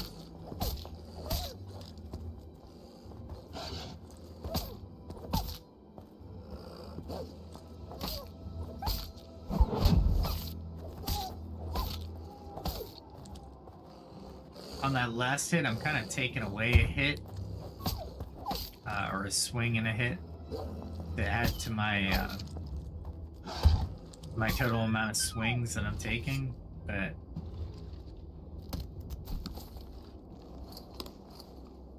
that's okay. Alright. Let's go down the road. Down the road again? No, I'm kidding. Alright, so... Dunbar's number theory actually sounds about right. If you apply it to yourself, 150 people is a lot of people to remember. And if you live in a city, there's no way you're going to remember more than 150 people. And if you do, that's cool. But realistically, you're not going to remember 1,000 people, or 2,000 people, or 3,000 people. I think you're getting where I'm going with this. Cities are just not the human area. Humans not necessarily gonna thrive culturally and behaviorally within those structures. This is interesting. I think I've been this far, but I got a doggy.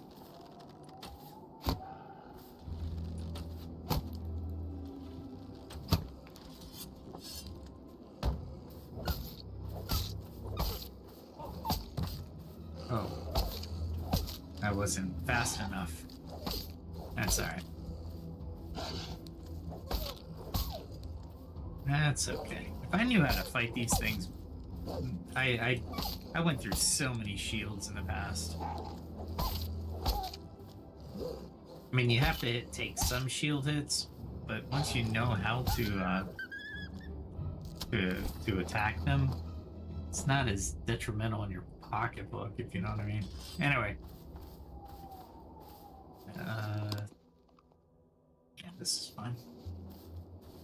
We got to take a direction where I won't hit the lost souls. I'm not in the armor to do that. Okay. Moving on. So, behavior in small and large societies. Humans can maintain well, we already went through this. All right, so psychological drivers of behavior. Right, so this is one other aspect to cultural. Oh, look, Maple Lace. Look, ow. Nice. I know there's a boar, like, ready to attack, but that's okay.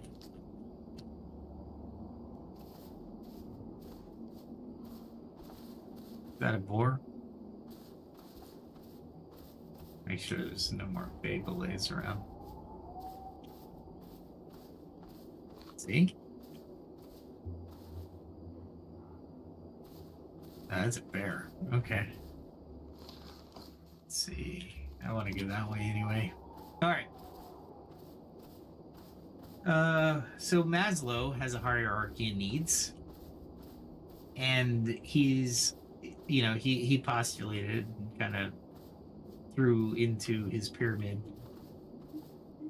that survival to self-actualization is what drives human motivation, or a component thereof. I've done a lot of papers on Maslow's hierarchy of needs, and it's a good basis and a good generalization, but I wouldn't bank on it 100% of the time, because situations do have a little bit to say within the context. Meaning humans might not direct themselves to the hierarchy of needs. Barley. You can use barley.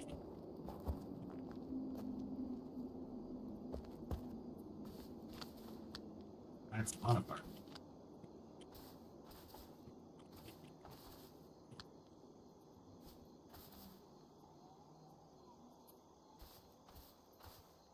Okay. We're out of there. I think we were pretty successful. We got almost 3 stacks of 20. That's not bad. That'll keep me going until I get the morels, which are a mushroom down in the old forest. Okay, so what drives human motivation within the Maslow's hierarchy of needs? Well, if you don't have time for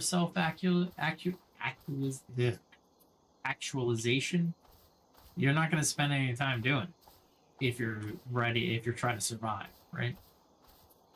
So that's one aspect that I can definitely agree to with Maslow's hierarchy, right?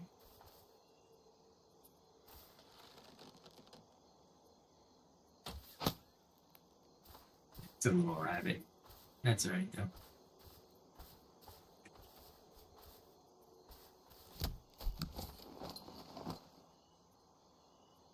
You got a small animal out of it. Okay. Is that a doggy?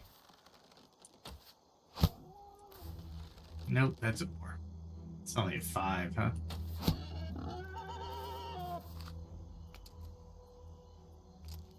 I don't know what I picked up, but I will get rid of it. There we go. Now we're starting to get down into the nitty-gritty of what I'm carrying versus what I want to bring back. All right, so Stanley Milgram's authority experiments, it looks like they postulated how authority influences compliance even when it conflicts with personal values. And there's been a couple different experiments that I've noted in the last couple days. One was a experiment where somebody was told to electrocute somebody, and 100% of them got to the lethal dose before they would question it, which was interesting to me because I would have assumed there would be at least one person who wouldn't have killed the experiment, what do we call it? The volunteer. Obviously, it was an experiment, so the volunteer was sent into another room. The guy couldn't, or the other participant couldn't see them, so it was all rigged, right? But psychology-wise, the person who was hitting the button for the electric, the shock, didn't know that there was that they weren't actually shocking. Although the guy who they used in the other room, he was very convincing with his screams, which is interesting.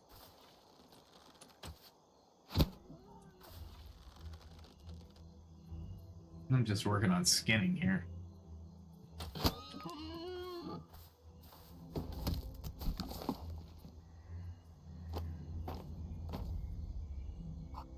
There's nothing really in this area for me.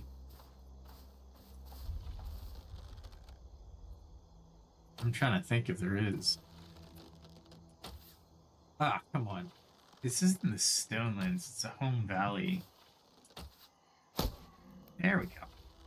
It's like, I'm just gonna throw stuff down. Take barley, though. For sure. That's definite.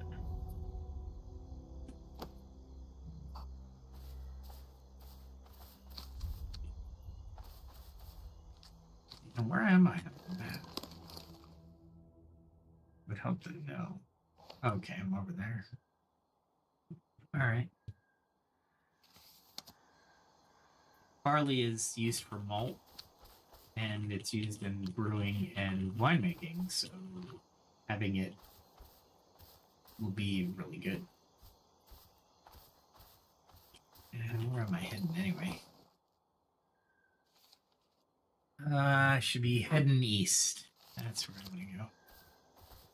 Now, where's east? To my right? To my left. Okay. Alright. So authority will, and I think I'm gonna throw this out there without looking it up, but there are experiences where people will give up their autonomy for authority, meaning if you make the decision for me, I'll be okay with it. Discarding their what's a good word for it? They discard their agency, right? For the for security.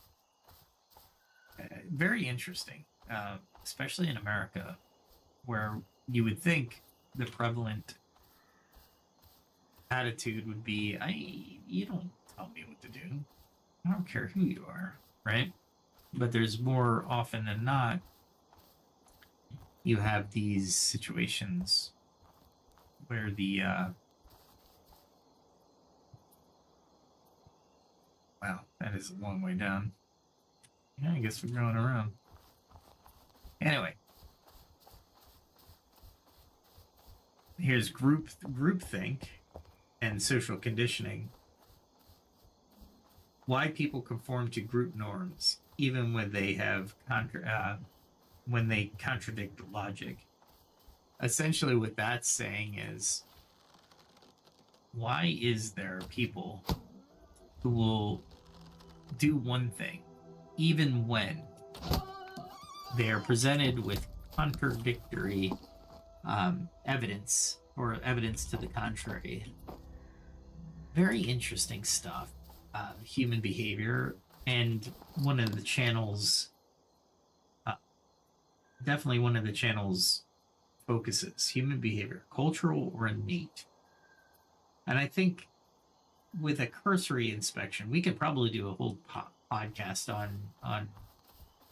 on this. And I've explained culture before. The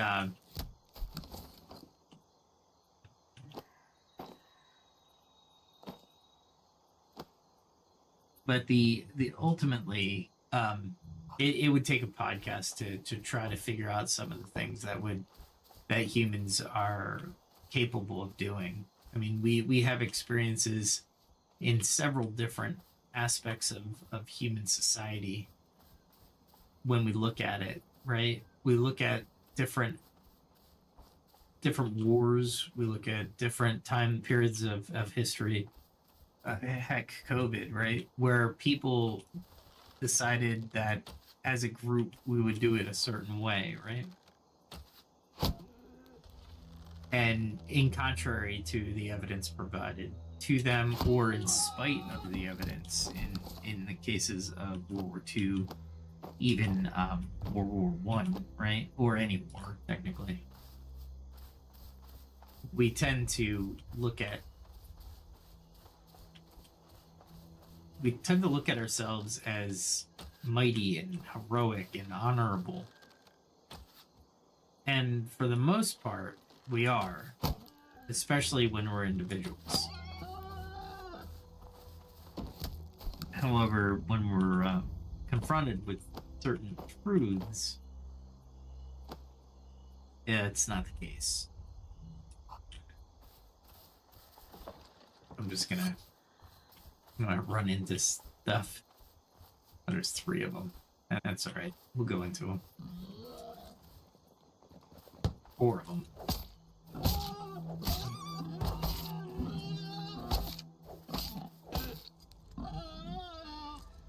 That's a lot of boars. They're crawling all over these things.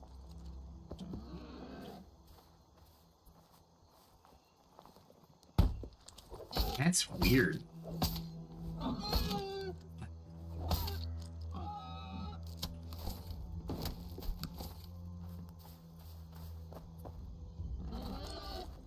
That's like a ton.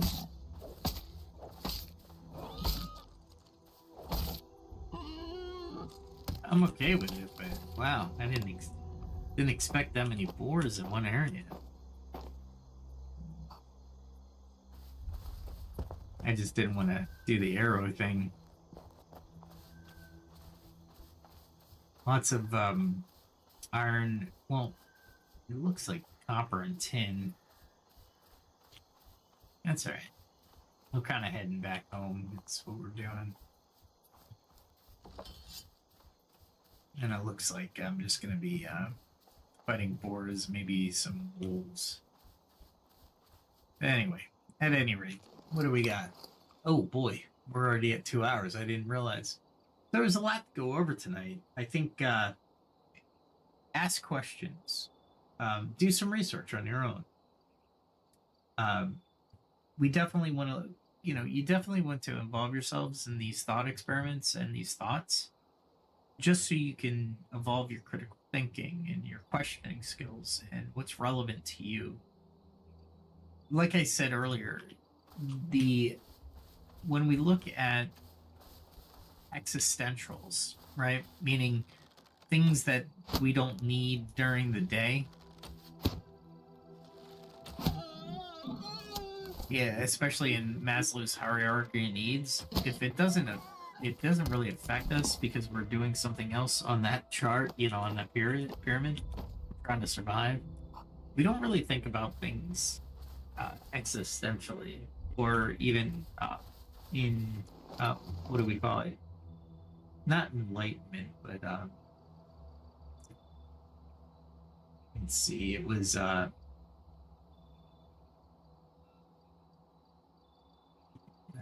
Maslow.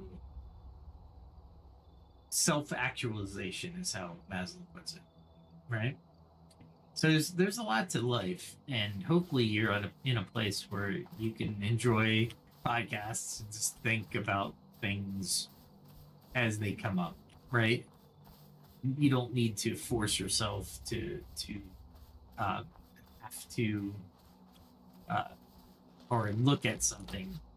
Ooh, that's an old word. I didn't realize. It's not like it's hard, but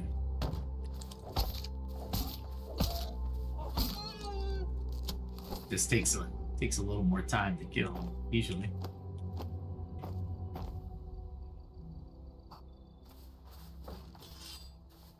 At any rate, the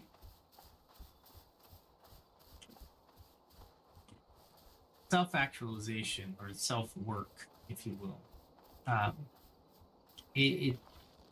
I would say don't let life beat you down to such a degree where you can't think about things like that. That way, you can exercise your mind, right? You're going to exercise your mind anyway, but it won't be to the point where you would have to rely on what you're doing. Really? I wasn't getting that second attack yet.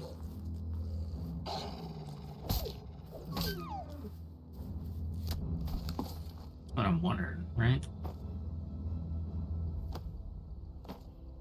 But anyway, at any rate, the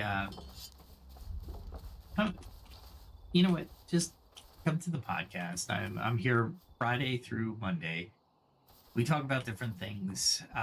Once the audience grows, I would be happy to modify what I'm doing, or the subject matter. Right? Let's learn together. We can learn programming if you want. Whatever you want to do. It's we're here to have fun. We're here to challenge our minds and our preconceptions of our philosophies and of our behaviors and beliefs, right?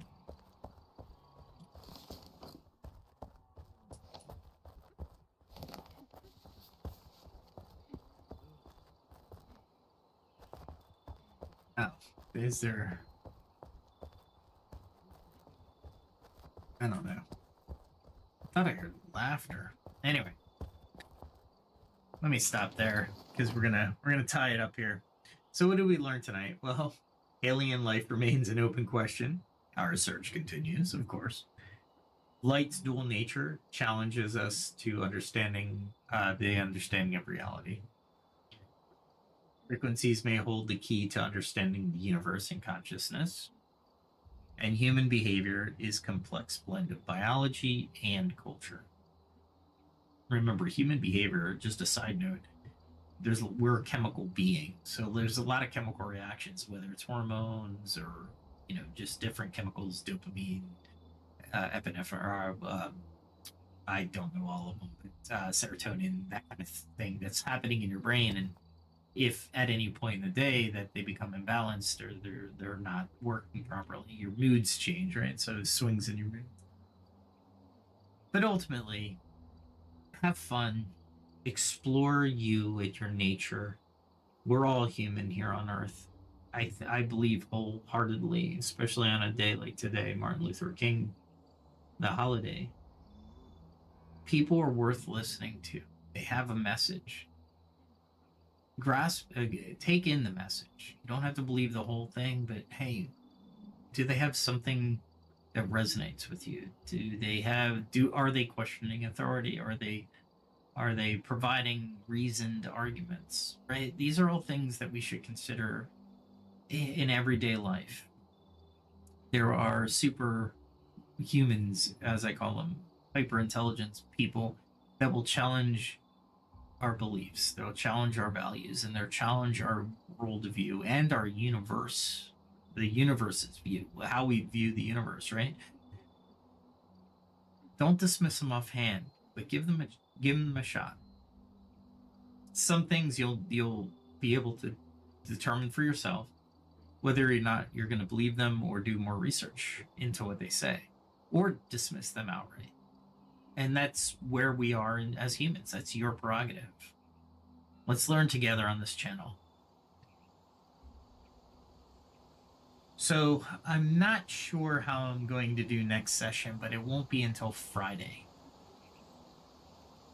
So So hopefully you'll join me Friday night, and I'll put out something on X this week to try to figure out what we want to do as far as conversation. This conversation ran really long. I didn't realize it would run this long. I thought I didn't have enough content for this, but I did.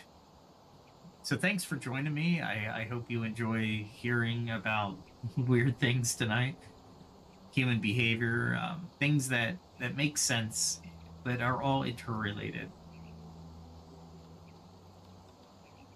So I'll give you the final thought. From galaxies far away to the atoms inside of us, curiosity is what keeps us exploring.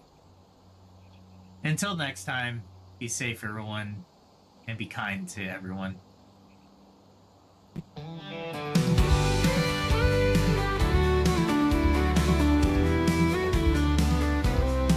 With every step, a lesson learned. From fire's heat to the fields I've turned. The blade and bow, the forge and flame. I sharpen my skills, I play the game. Each day brings a challenge I must face. I train my hands with careful grace. From alchemy's art to the hunter's way, I'll find the strength to seize the day. I carve my path, I walk the line, in the shadow of the ancient sign. Through trial and toil I'll find my way, learning more with each passing day. The skill of survival, the will to thrive, in a world where the strong survive. I'll face the night, I'll take the chance. I'm ready to fight, to learn to dance. For every strike and every fall, I'm building my strength, I'm standing tall. In the heart of the wild and the calm of the night, I gather my skills, I'm ready to fight.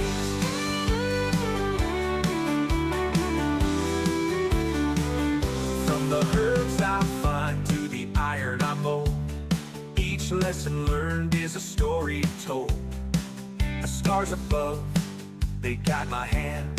As I hone my craft, I take my stand. In the quiet woods, in the mountains chill, I push myself, I shape my will. With each new tool and every lore, I'm stronger now than I was before. I carve my path, I walk the line, in the shadow of the ancient sign. Through trial and toil I'll find my way, learning more with each passing day. The skill of survival, the will to thrive, in a world where the strong survive. I'll face the night, I'll take the chance. I'm ready to fight, to learn to dance. For every strike and every fall, I'm building my strength, I'm standing tall. In the heart of the wild and the calm of the night, I gather my skills, I'm ready to fight.